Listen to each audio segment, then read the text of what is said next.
지금 보셨습니다. 누가복음 12장 13절에서 21절까지인데, 아까 지금 읽어봤죠?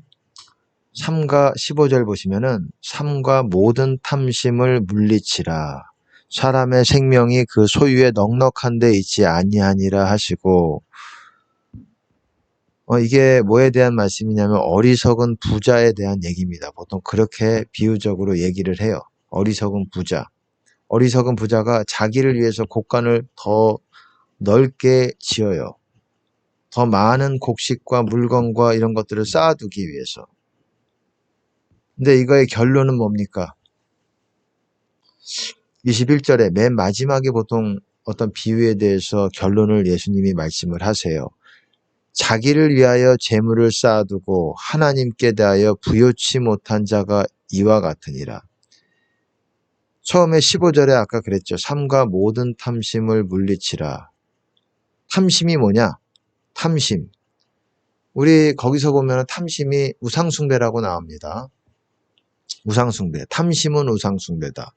다른 죄들도 많이 있는데 특별히 탐심은 우상숭배라고 콕콕 집어가지고 그걸 우상숭배라고 얘기를 해요. 그리고 예수님도 뭐라고 말합니까? 하나님과 재물을 겸하여 섬길 수 없다. 하나를 미워하면 하나를 사랑하고, 하나를 사랑하면 하나를 미워하고, 하나를 귀히 여기면 하나를 또 그렇게 여긴다. 왜냐하면 이걸 같이 하나님도 사랑하고 나는 재물도 사랑합니다. 이게 불가능하다고 말하는 거예요.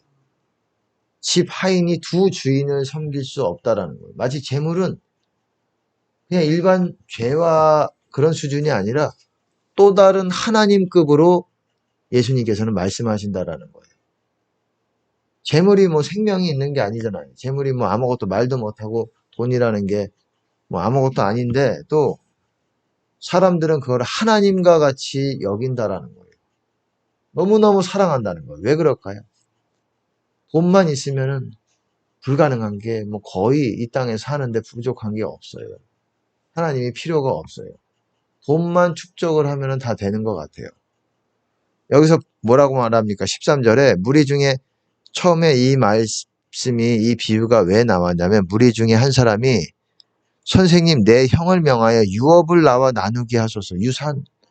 유산을 내 형에게 명해서 아버지 유산을 좀 나누게 해주세요. 왜냐 이 사람이 아마 형이 혼자 다 가져가려고 아마 수작을 부리고 있었을지도 모릅니다. 이런 일들이 실제로 뭐 일어나기도 옛날에도 뭐 많이 있었고 지금 법적으로도 뭐 한다고 해도 어떻게 수를 써서라도 조금 더 많이 차지하는 형제들 간에 이렇게 눈에 보이지 않는 싸움들이 있을 수가 있는 것 같아요. 또 그런 것들을 좀 또 보게 되는 경우도 있습니다. 그랬더니 예수님이 한번 얘기해봐라. 내가 좀 이렇게 심판해 줄 테니까. 이렇게 말씀하신 게 아니라 이 사람아, 누가 나를 너희의 재판장이나 물건 나누는 자로 세웠느냐 하시고 그 다음부터 이거와 관련해서 얘기를 하시는 거예요.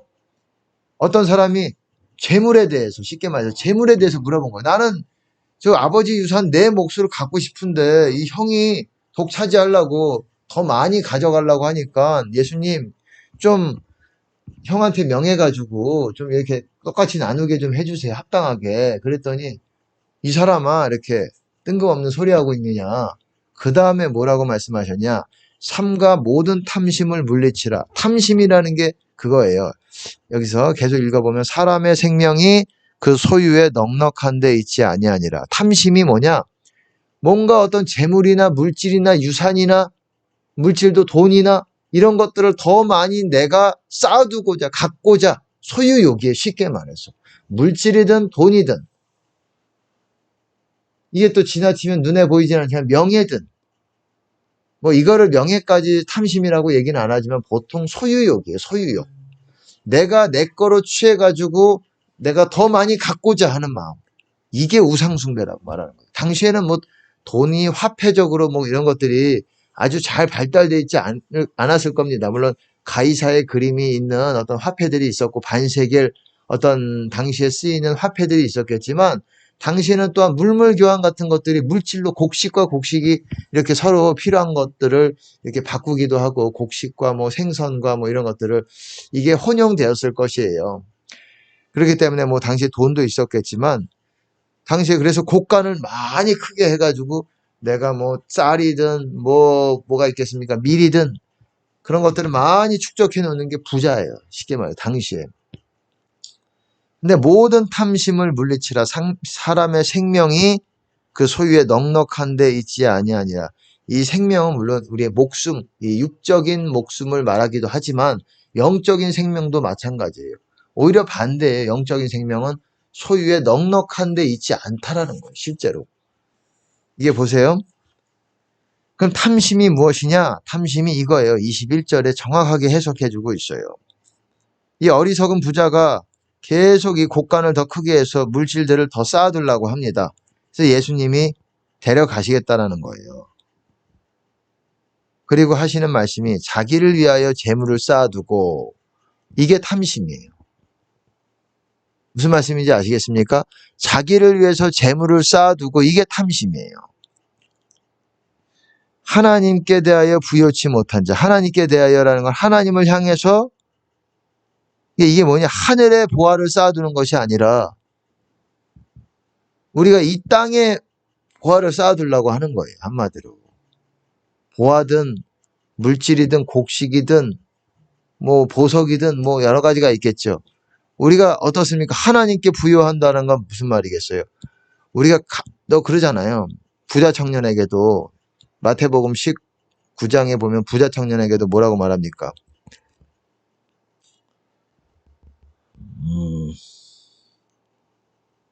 갑자기 생각이 안 나네요. 어쨌든 부자 청년에게도 갑자기 생각이 안 나네요. 예, 계명을 지키라고 말했는데, 예, 아니 내가 잠깐 뭘 얘기하려고 했는데 그게 생각이 안 나네요. 어쨌든 자기를 위해서 재물을 쌓아두는 게 그거예요. 근데 부자 청년에게 예수님께서 뭐라고 말씀하시냐? 너희가 온전하고자 할진대. 그때 부자 청년에 관한 간증이 뭐냐면은 그 비유가 뭐냐면 어떤 부자가 젊은 부자가 어떻게 해야 내가 무슨 선한 일을 해야 영생을 얻으리까? 우리가 늘 궁금해하는 그거예요. 어떻게 해야 천국 갑니까? 도대체 물어본 거예요. 당시 이스라엘에도 천국 가는 게 있어요. 그런 영생의 복음이 있어요. 이 지금의 예수 그리스도로 말미암는 복음이 아니라 율법을 통해서 주어진 복음이 있어요. 근데 그때 부자 청년이 그렇게 물어봤어요. 그랬더니 생명에 들어가려면 계명들을 지켜라. 그렇게 말씀하셨어요. 무슨 계명입니까? 그랬더니 부살간도 거탐 그리고 이웃사랑 이거에 대한 말이에요. 그게 무슨 말이냐? 부모 사랑해라. 부모를 공경해라. 그리고 살인하지 마라. 10계명의 5계명서부터 10계명까지를 말씀하시고 네 이웃을 내 몸과 같이 사랑하라. 속여 빼앗지 말아라. 뭐 이런 말씀들을 하셨어요. 그러니까 우리가 사람 가운데서 어떤 얘기를 하셨는데 꼭 이게 십자가 10계명뿐만이 아니라 좀 더 설명이 필요합니다. 하지만 예수님의 이 말씀을 우리가 무시하면 안 돼. 생명에 들어가려면 계명들을 지키라. 여러분 생명 안에 들어간다는 거는 이 땅에서 주님 안으로 들어가는 것이에요. 이 땅에서 생명 안으로 들어가는 거예요. 주님 안으로 들어가는 겁니다. 그건 계명들을 지키라는 거예요. 당시에는 이제 예수님 오시기 전에 구약의 계명은 그거였잖아요. 보통 대표적인 계명이. 근데 이제 그리스도의 율법이 있죠. 그리스도의 법이 있단 말이에요. 모세의 율법이 아니라 그리스도의 법이 뭡니까? 제가 늘 말씀드렸듯이 뭐 여러분들 모르시는 분들은 이제 찾아보시기 바랍니다. 4대 공용겸 미충 제3세 그리고 눈입시 살아가니 맹복은 비회거구 염 그렇게 뭐 이게 뭔 소리 하는 건가 뭐 래퍼인가 뭐 그렇게 생각하실 수도 있겠지만 27가지의 예수님의 계명들이 있어요. 예수님의 명령들이 있어요. 그 중에서 대표적인 것들이 서로 사랑하라. 내가 너희를 사랑한 것 같이 서로 사랑하라. 이 세 계명이라는 것인데 어쨌든 우리가 그거를 생명에 들어가려면 계명들을 지켜라. 예수님의 그 27가지 계명을 다 지켜야 여러분 우리가 주님 안에 들어갈 수 있는 거예요. 그런데 예수님이 또 부자 청년이 그렇게 얘기했어요. 나는 그거 어려서부터 다 지켰습니다. 그랬더니 예수님이 그렇게 말씀하셨어요. 온전하고자 할진대 그게 무슨 말이겠어요? 온전하고자 할진대. 온전하고 싶다면 if 영어로 하고 싶다면 이게 무슨 말입니까? 뭐에 온전하다는 거죠? 예, 영생을 물어본 거예요. 지금 화제가 여기에 대한 주제가 영생에 있어서 네가 완벽해지고 싶냐?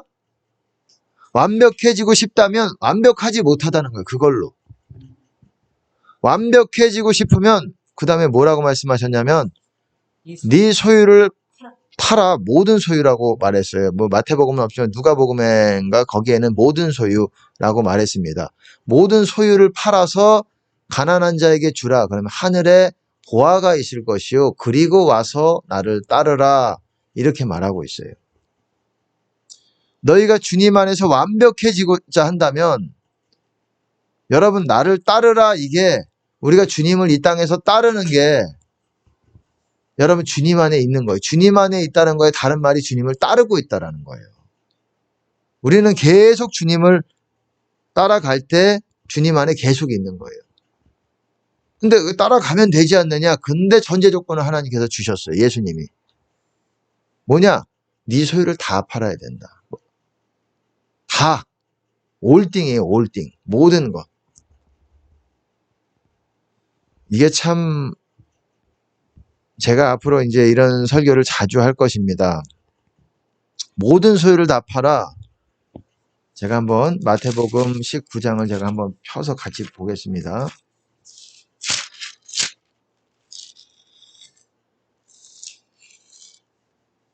화면에서 봐도 되겠지만 화면에 제가 읽어볼게요. 21절에 19장 21절에 네가 온전하고자 할진대 가서 네 소유를 팔아 가난한 자들을 주라. 그리하면 하늘에서 보화가 내게 있으리라. 그리고 와서 나를 좇으라 하시니. 나를 쫓으라 그냥 그런 게 아니라 그 전에 네가 네 소유를 팔아야 된다. 팔아서 가난한 자에게 다 줘야 된다. 처분을 해야 된다라는 거예요. 여러분. 성경에서는 주님 안에 있는 사람들을 뭐라고 말하느냐? 제자라고 말합니다. 제자. 우리가 제자도 잘 알죠? 어디 있습니까? 누가복음 14장에 있죠. 물은 내게 오는 자가 부모와 처자와 형제와 자매와 및 자기 목숨까지 미워하지 아니하면 능히 내 제자가 되지 못하리라. 그리고 자기 십자가를 지고 나를 좇지 않는 자도 능히 내 제자가 되지 못하리라. 그리고 또 뭐라고 말씀하셨습니까? 자기의 모든 소유를 누구든지 버리지 아니하면 능히 내 제자가 되지 못하리라. 모든 소유. 이것이 여러분 뭐 영적인 어떤 의미가 있을 거라고 생각하지 마세요.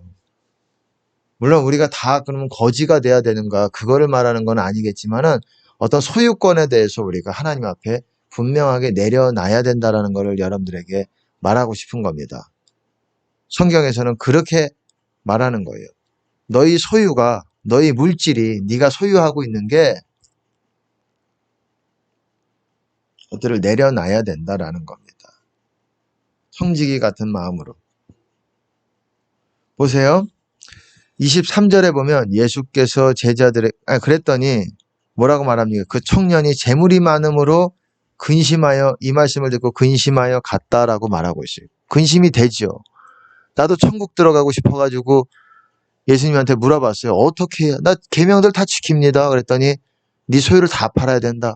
가난한 자에게 줘야 된다. 그러니까 근심이 막 생겨서 따르기가 생각을 좀 해봐야 되는 거예요. 본인이 이걸 따라야 되는가. 그랬더니 그 다음에 예수님께서 그렇게 말씀하셨어요. 예수께서 제자들에게 이르시되 23절에 내가 진실로 너희에게 이르노니 부자는 천국에 들어가기가 어려우니라 그렇게 말하고 있어요. 영어로 보면 the rich man shall hardly라 그랬어요. hardly. hardly라는 거는 그리고 enter into the kingdom of heaven. 뭐 영어 모르셔도 괜찮습니다. 부자는 hardly라는 거는 거의 할 수 없다라는 거예요. shall hardly 거의 할 수 없다. enter into kingdom of heaven. 하나님의 나라에 거의 들어갈 수가 없다라고 말하는 거예요. 이거를 어떻게 번역했느냐? 부자는 천국에 들어가기가 어려우니라 이렇게 번역했지만 영어로 보시면은 분명하게 부자들은 리치맨 부자들은 돈이 많은 물질이 많은 사람 많이 갖고 있는 사람 쉽게 말해서 그런 사람들은 거의 하나님 나라 안으로 들어갈 수 없다. 제가 하나님 나라 안으로 들어가는 게 꼭 죽어서 들어가는 거라고 말씀 안 드렸어요? 이 땅에서 하나님 나라 들어가는 거예요. 하나님 나라는 여기 있다 저기 있다 하지 못하리니 너희 마음 안에 있다라고 말씀하고 있어요. 그러잖아요. 돌이켜 어린아이 같이 되지 아니하면 능히 천국의 하나님 나라에 들어가지 못하리라. 그것도 이 땅에서 말하는 거예요. 여러분 그렇게 생각해요. 이 땅에서 하나님 나라 안으로 들어가는 게 천국 복음이에요. 하나님 나라 복음이에요. 그게. 복음이라는 게 죽어서 하나님 나라 천국이라는 데가 있고 지옥도 있으니까 너 죽어서 여기서 잘 믿다가 천국 가. 이것도 말이 되지만 이거는 부분 중에 부분이고 아주 천국의 전체 중에서 아주 흰자 부분이에요. 흰 계란이라고 치자면은 노란 자 속에도 못 들어가는 거고 진짜 천국 복음 예수님께서는 이를 위해서 내가 이거를 선포하기 위해서 오셨다 그랬어요. 내가 동네마다 내가 천국 복음을 선포하기 위해서 사마리아의 길로도 가지 말고 이방인의 동네로도 가지 말고 이스라엘의 잃어버린 양들에게 왜 먼저 1차적으로 이스라엘에게 천국 복음을 선포해야 된다라는 거예요. 그들이 거절할 때 어떻게 됩니까? 이방인에게로 그 기회가 넘어가게 되는 거예요. 그러니까 하나님 나라의 비밀이 그런 거예요. 우리가 어떤 부분에서 하나님 나라를 취하지 못하면 이게 다른 사람에게로 또한 무서운 겁니다. 그러니까 여기 뭐라고 말합니까? 하나님 나라는 이 땅 안에서 여러분들을 제가 그랬잖아요. 하나님 나라 안으로 들어가는 거는 주님 안으로 들어가는 거랑 같은 말이라고. 그러잖아요. 너희가 서기관과 바리새인과 서기관의 의보다 낫지 아니하면 능히 천국에 들어가지 못하리라. 이것도 이 땅에서 말하는 거예요. 이 땅에서. 죽어서뿐만이 아니라. 이 땅에서 하나님 나라 들어가는 사람들이 천국에서 죽어서 천국에 들어가는 것입니다. 근데 어쨌든 여기서도 부자는 돈이 많으면은 거의 하나님 나라 안으로 들어갈 수 없다라고 말해요. hardly enter into the kingdom of heaven. 하나님, 하늘의 나라. kingdom of heaven이라고도 말하고 kingdom of God이라고 말하고. 하나님의 나라, 하늘의 나라. 하늘나라죠. 하늘 왕국. 거기에 들어갈 수 없다는 거예요. 부자. 돈이 많다라는 게 그런 거예요. 주님 안으로 들어가지 못해요. 여러분, 제가 늘 말씀드리기도 했지만, 여러 차례 말씀드리기도 했지만, 우리나라만큼 이 교회가 많은 곳이 없지만, 실상 우리나라의 그 복음률에 비해서 어떤 교회와 이런 복음 선포된 비율에 비해서 우리나라에서 천국 가는 사람들의 비율은 제가 생각할 때는 극소수입니다. 왜 그런지 아십니까? 우리나라가 부하기 때문에 그래요. 축복받은 나라고 그 가운데 열심히 가난한 사람들도 있고 그렇지만은 이 상대적인 비율로 따지자면은 북한은 여러분 가난하잖아요. 물론 복된 나라는 아니지만 거기에 복음이 전파되는 거에 바뀌는 비율은 한국이랑은 달라요. 복음이 못 들어가서 그렇지 복음이 들어가면은 이 한국과는 완전히 다른 판도가 될 겁니다. 퍼센티지로 그냥 급속도로 확산되는 것이 가난한 나라들이에요. 그래서 복음이 가난한 나라들에게 전파된다라고 말하는 거예요. 왜? 복음이라는 게 가난한 자는 복이 있나니 하나님 나라가 저희 것이요.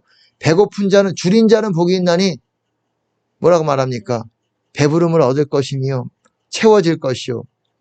그리고 우는 자는 복이 있나니 웃을 것이며 그리고 너희를 나로 인하여 미워하고 멀리하고 욕하고 악하다 하여 너희를 버릴 때에는 너희는 기뻐하고 뛰놀라. 선지자에게 이렇게 했다. 이 복음이라는 자체가 가난한 자들에게 우선권을 주는 거예요. 이게 가난한 자들의 것이에요. 사실은. 이 땅에서 복 없다고 늘 탄식하는 사람들의 것이 사실은.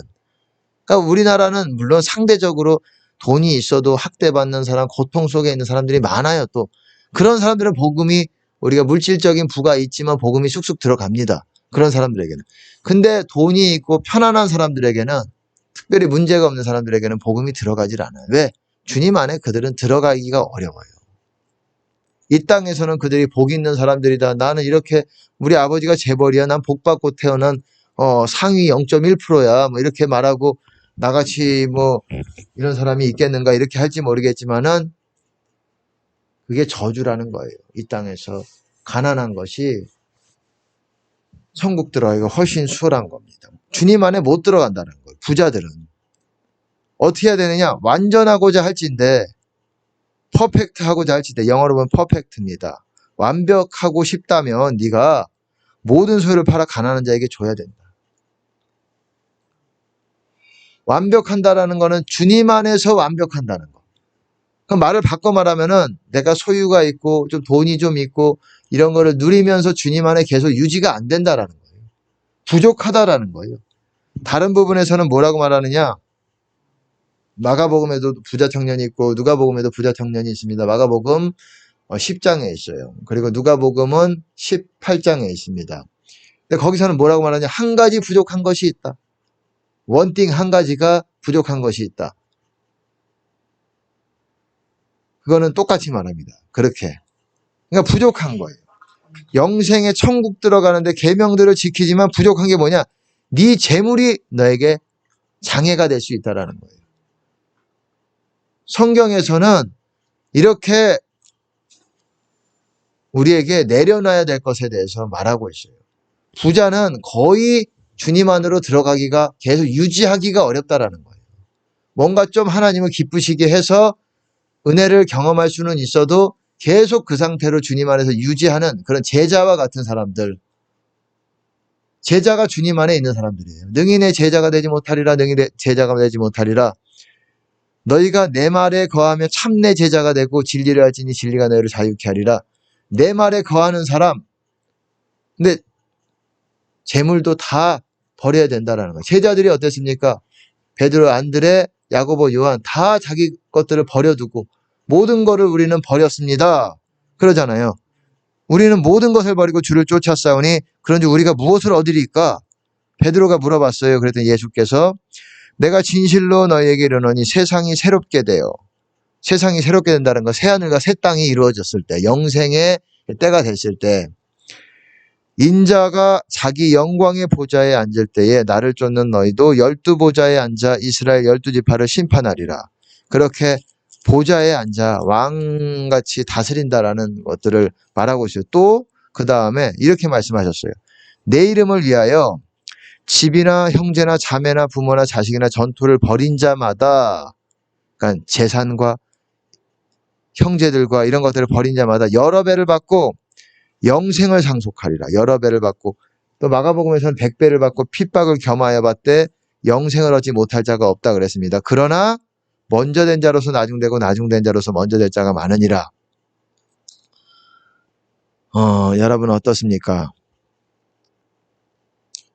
이렇게 다 버린 사람들, 형제도 버리고 집도 버리고 이렇게 다 버린 사람들, 이런 사람들이 진짜 제자의 반열에 어떤 자격이 되는 사람들이에요. 물론 주머니에 그러면 돈 한 푼도 없어야 되느냐? 그건 아니겠죠. 우리가 또한 청지기 같은 소유권을 우리가 주장하지 말라는 거예요.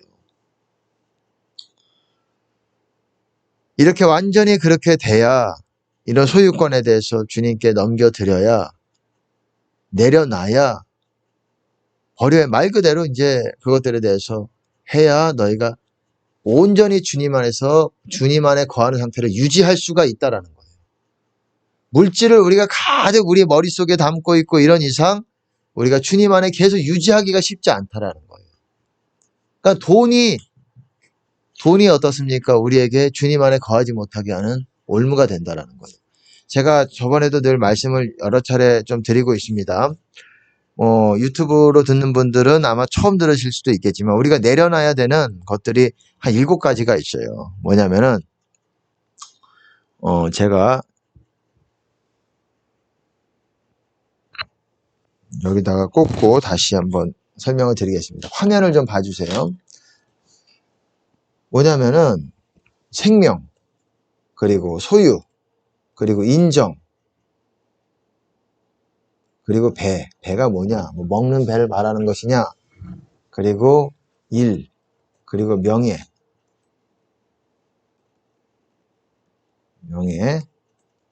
세상 명예라고 보시면 됩니다. 이건 뭐 제가 만든 게 아니에요. 성경에서 말하는 겁니다. 그리고 십자가를 말하는 겁니다. 이게 무슨 말이냐? 성경에서는 생명을, 소유를 내려놔야 되고 생명, 소유, 인정이라는 거는 사람 간에 하나님으로부터 하나님이 이렇게 하시는 것이 아니라 그래서 예수님께서도 그러잖아요. 내가 화평케 하러 온 게 아니다. 나눠지게 하기 위해서 하다. 분쟁하게 하기 위해서. 아버지와 아들이. 왜?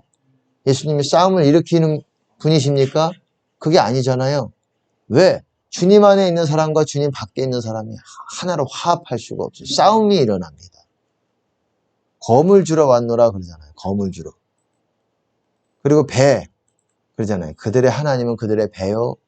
그들이 그리스도를 섬기지 아니하고 자기의 배를 섬기느니라. 그렇게 말하고 있어요.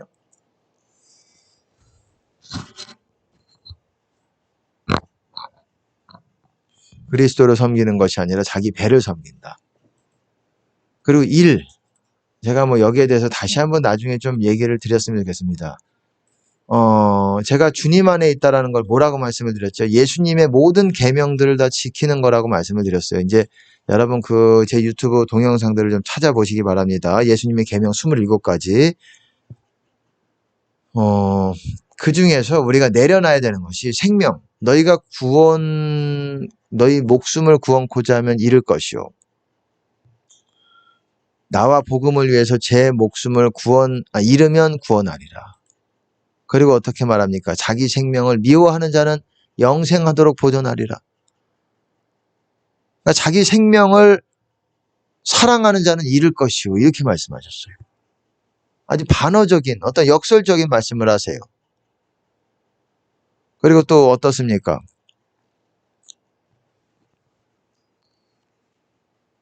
물은 내게 오는 자가 부모와 처자와 형제와 자매와 및 자기 목숨까지 미워하지 아니하면 능히 내 제자가 되지 못하리라. 제자가 주님 안에 계속 거하는 사람들을 말하는 거예요. 계속 유지하는 사람들. 그리고 소유 어떻습니까? 여러분 비유에서도 어땠어요? 천국은 마치 밭에 감추인 보화와 같으니 사람이 숨겨두고 이를 기뻐하여 자기 소유를 어떻습니까? 다 팔아 그 밭을 사니라.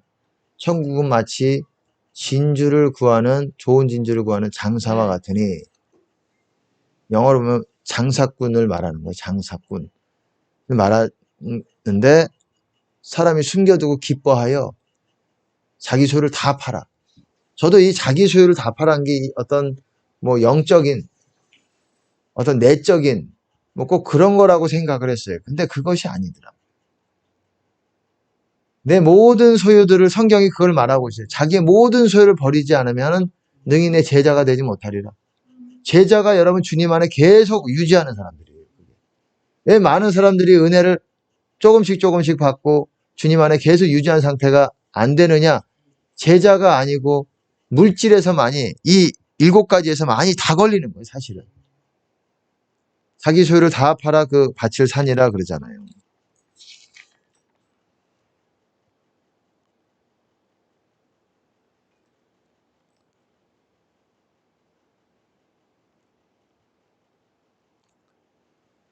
자기 소유를 다 팔아 그 밭을 사니라.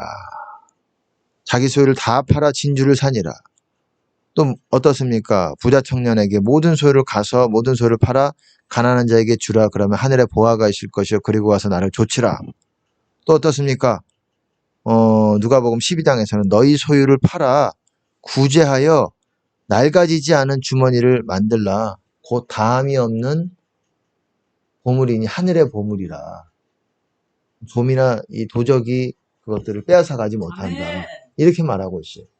그 주머니에 하늘의 보화를 가지고 담고 다니는 거예요. 눈에 보이지 않는 주머니예요. 눈에 보이지 않는 보석이고. 근데 우리 머릿속과 가슴에 있는 거예요.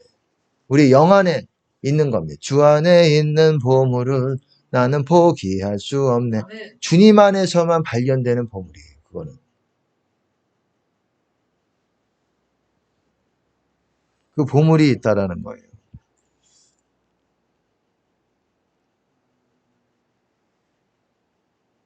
그리고 아까 말씀을 드렸듯이 나와 복음을 위해서 집이나 전토나 부모와 형제와 이런 사람들을 다 버린 자는 어떻습니까? 물론 무조건 다 버리라는 게 아니라 하나님의 뜻 안에서 여러분들이 하나님께 물어봐야 되는 겁니다. 하나님께 답변을 구해야 되는 것이고. 이렇게 소유에 대해서 분명하게 그렇기 때문에 가난한 자에게 복음이 전파가 되는 거예요. 심령이 가난한 자는 복이 있나니 하나님 나라가 저희 것이며, 심령이 가난하다. 여러분, 물질이 없고 실제로 가난해지면, 물질적으로 가난해지면 심령도 가난해지는 거예요. 이게 뭐 따로 노는 게 아니에요. 마음도 가난해지는 거예요. 왜? 내가 할 수 있는 게 없으니까. 내가 십자가에 못 박힐 수밖에 없는 거예요. 내가 뭐 돈 가지고 무엇이든지 할 수 있는데 아무것도 할 수 없으니까 나사로 같이 뭐 부자의 상에서 떨어지는 뭐 부스러기를 구할 수도 있겠지만, 물론 하나님의 공급이 있습니다. 우리는 거지같이 살라는 것이 아니에요. 노숙자같이 살라는 것이 아니에요. 그런 걸로 끝나는 것이 아니라 그의 나라와 그의 의를 구하라는 거예요. 모든 것, 먹을 거, 입을 거, 마실 거 다 하나님이 공급하시겠다는, 모든 것을 더하시리라. 하나님 나라와 의를 구한다는 게 뭡니까? 하나님의 임재와 우리가 주님 안에 하나님 뜻을 구하고 그 뜻을 구하는 거예요. 순종을 구하고, 순종을 구하는 게 아니라 순종을 행하고, 그렇게 하나님 주님의 임재가 우리 안에 오도록, 주님 안에 있도록, 그거를 위해서 주님 안에 거하도록 열심히 여러분들이 기도하고 순종하고, 이렇게 될 때 첫째도 순종, 둘째도 순종, 셋째도 순종입니다. 여러분, 이 주님 안에 있다라는 거는 여러분 순종이 제사보다 낫다라고 그랬어요. 이게 굉장히 중요한 의미를 가지고 있어요. 제사가 뭐냐? 제사가 뭐냐? 감사도 제사예요. 감사를 하지 말라는 것이 아니에요. 감사도 제사고 예배도 제사예요. 찬양도 제사고 찬송 부르는 것도 제사고, 그리고 뭡니까? 하나님이 기뻐하시는 어떤 제사라 그러잖아요. 우리가 나눠주는 거, 서로 구제하는 거, 그런 것도 제사가 될 수 있는 거예요. 하지만 그것보다도 더 중요한 게 뭐냐? 순종이라는 거, 순종. 하나님의 뜻을 여러분들이 쫓아야 돼요. 그 안에 하나님 나라가 있는 거예요. 기도도 여러분 제사가 될 수 있습니다. 제사가. 여러분들이 순종하고자 하는 의도는 없고 마음은 딱딱하게 하는데, 여러분 기도만 열심히 해가지고 되질 않아요. 뭐 제가 그렇게 안 해봤겠습니까?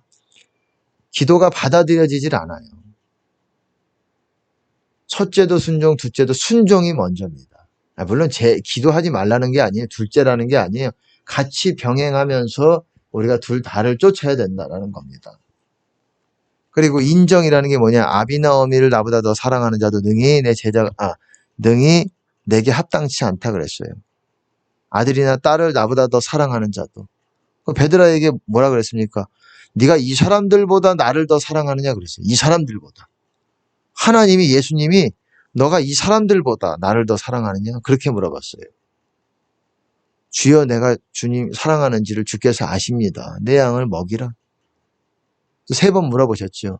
그 이유가 예수님이, 베드로가 아마 3번 부인을 했기 때문에 예수님이 3번 그것들을 확인코자 하시는 그 어떤 그런 마음이라고 생각을 듭니다. 왜냐하면 베드로가 3번 부인하고, 물론 후회는 하고 회개는 했지만, 돌이키고 형제들의 믿음을 굳게 했지만, 예수님으로서는 마음이 아프셨을 거라고 봅니다.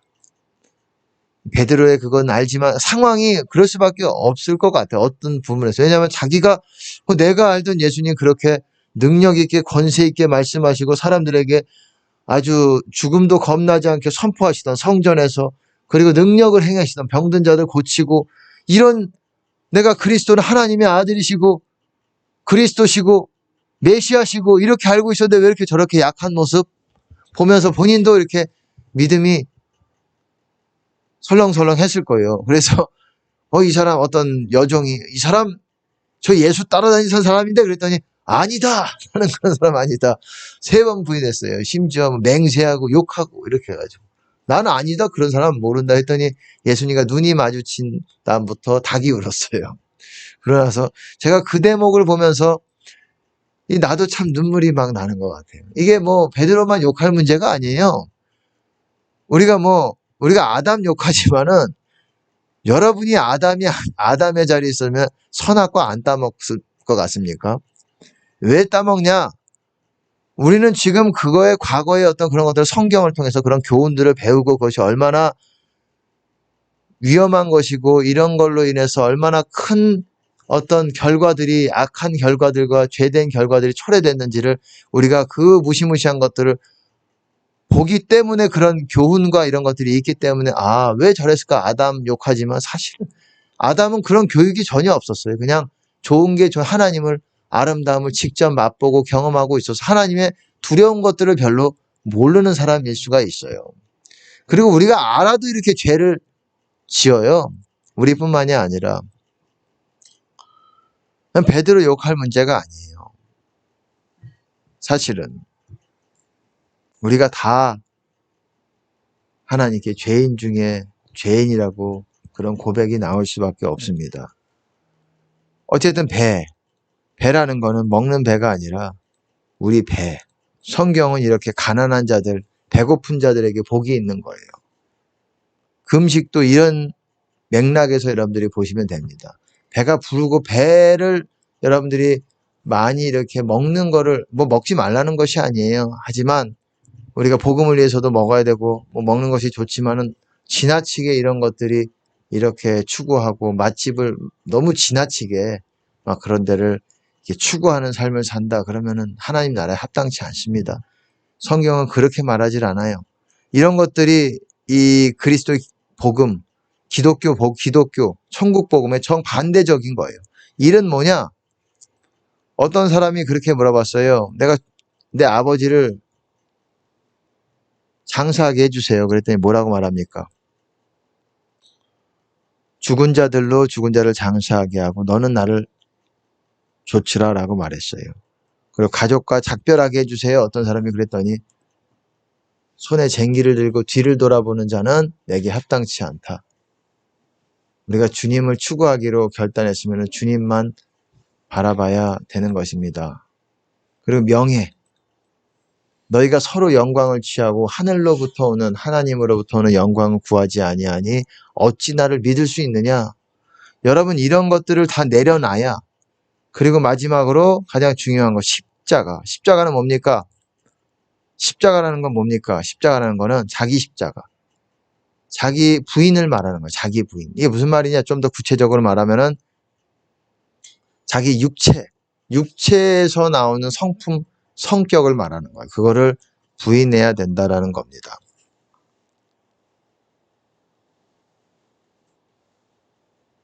이게 어떤 거? 구체적으로 말하면은 어떻습니까?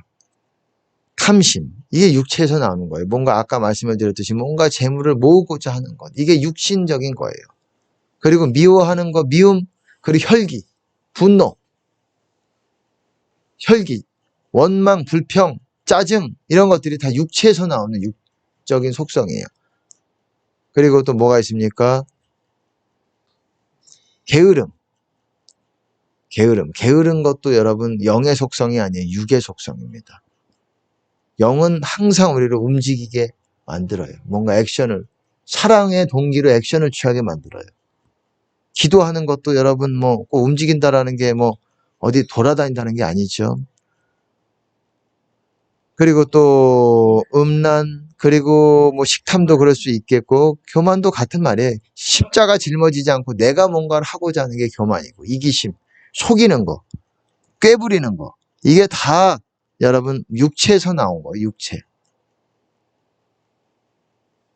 그리고 자랑, 자기를 막 자랑하고 자기를 높이고 교만, 높이는 거. 이런 것들이 육체예요. 이거의 반대가 뭐냐? 반대말이 사랑과 진리라고 보시면 됩니다. 네. 이렇게 이런 7가지 생소인배 일명십 이렇게 7가지 이거가 내려져야 여러분들이 주님 안에 온전히 계속 유지되는 수준의 거를 거할 수 있다라고 말하는 거예요. 성경은. 내가 말하는 것이 아니라. 저도 부족합니다. 저도 부족하지만은 그쪽으로 노력을 하고 있다고 생각을 해요. 노력을 합니다. 그리고 그 다음에 내가 늘 말씀드렸듯이 4대 공용견 미충 제3세 그게 뭐냐? 이 예수님의 계명 27가지 여기서 일일이 말씀을 안 드리겠지만 오늘은 이 정도만 하겠습니다. 생명, 소유, 인정, 배 이런 것들이 있는 이상 하나님께 합당치 않다. 주님 안에 거하지 못한다. 하나님 나라 복음이에요, 이게. 네. 그러니까 이게 다 여러분들이 주님 안에서 내려져 있어야 돼. 결단이 되어져 있어야 돼, 최소한. 그래야 주님 안에 있는 수준이 여러분 점점 온전한 수준으로 깊은 지성소 안으로 더 들어갈 수가 있게 되는 것입니다. 이 정도로만 하겠습니다. 어쨌든 주님 안에 거하기 위한 전제 조건과도 같다고 할 수 있어요. 주님 안에 거하기 위해서는 27가지 계명들을 다 지켜야 된다라고 말했습니다. 4대 공용 겸 미충 제3세 거기까지만 얘기하자면은 예, 제가 다시 한번 이 부분을 조금 말할게요. 좀 간단하게 몇 분 안에 뭐냐? 4대 공용 겸 미충 제3세 그리고 눈, 입시, 살화, 간이, 맹복, 원 그리고 비외, 거구, 염 이게 뭔 소리냐? 무슨 주문도 아니고 이게 뭐냐? 하나님 사랑 이게 27가지예요. 보통 세어보면 25가지지만 이 4가 서로 사랑하라. 그리고 하나님 사랑, 이웃 사랑. 대는 뭐냐? 대접받고자 하는 대로 너희가 서로 대접하라. 공은 공의. 너희가 하나님의 사랑과 공의는 버리는도다. 너희가 근체와 어떤 채소의 11조는 들이되 율법에 더 중한 바 하나님의 사랑과 공의는 버리는도다. 그리고 용서. 그리고 겸손. 그리고 믿음. 맨날 제자들이 혼나잖아요. 믿음 없다고. 예. 주님 안에서 우리가 믿는 거는 다 이루어지는 겁니다. 그렇게 예수님이 약속하셨어요.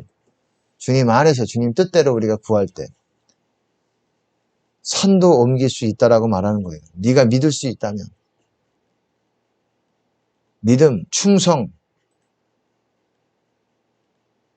충성과 믿음은 뭐 같은 맥락이죠. 근데 충성은 부지런한 게 좀 섞인 거예요. 그리고 재물 사랑하지 않는 거. 섬김, 나눠주는 거. 주는 거, 다른 사람들에게. 그리고 세상 사랑하는 거. 이게 하지 말라는 거예요. 하지 말고. 이게 그리스도의 법의 어떤 중요한 거고, 밑에 있는 거는, 그리고 우리의 눈이 주님만 바라봐야 되고, 입의 어떤 그런 여러 가지 입술의 말이 굉장히 중요합니다. 우리가 주님 안에 있기 위해서, 그리고 시인, 부인, 너희가 사람 앞에서 시인하면 나도 아버지 앞에서 너희를 시인할 것이다. 그리고 살인하지 말라. 살인이 아니라 노하는 것도 살인이라 그랬습니다. 소리 지르고 형제에게 화내는 것도 살인이라 그랬습니다. 화목하고 화해하고 속히 화해하고 그리고 간음하지 마라. 이혼하지 말아라. 이혼 그것도 그렇고 맹세하지 말아라. 너희 말이 옳다 아니라 하라. 이에서 지나는 거는 악으로 나느니라. 그리고 뭡니까? 복수하지 말아라. 복수라고 하지 않냐고 악한 자를 대적지 말라 그러지. 악한 자를 대적지 말라. 너희가 억지로 너희가 오리를 끌고 가면은 심리까지 따라가고 그리고 너희를 송사하여 속옷을 취하고자 하면 너희가 겉옷까지 주고 이런 마음 자세를 말하는 거죠. 그리고 비판하지 말아라. 그리고 외식하지 말아라. 뭡니까? 외식이 뭡니까? 사람에게 보이려고 의를 행하는 것. 상이 없다. 그렇게 얘기하고 있어요. 상은 이미 받았다. 우리가 기도할 때, 구제할 때, 구제할 때, 금식할 때, 뭐 그렇게 나오죠. 거룩한 걸 개에게 주지 말아라. 그것도 명령이에요, 이것도. 그리고 구하라, 이거예요, 구하라. 네. 구하는 것도 우리가 강청함으로 너희가 벗됨으로 인하여서 주지 않을지라도 너희 강청함으로 인해서 주시겠다라는 거예요. 구하는 이마다 받을 것이다. 그리고 염려하지 말아라. 의심하지 말고 염려, 의심, 두려움 이런 게 하지 말아라. 이게 그리스도의 복음의 27가지 예수님의 법이에요. 그리고 전제 조건 이 7가지 여기에다가 이제 사랑과 진리를 더해서 우리가 사람들에게 섬기는 겁니다. 뭐 간단하게 얘기했어요. 복음의 어떤 핵심적인 것만 오늘 얘기했습니다. 중요한 거예요. 어떻게 보면은 꼭 여러분들 이것들을 다시 한번 묵상해 보시기 바라겠습니다. 복음을 간단하게 제가 말씀을 드린 것입니다.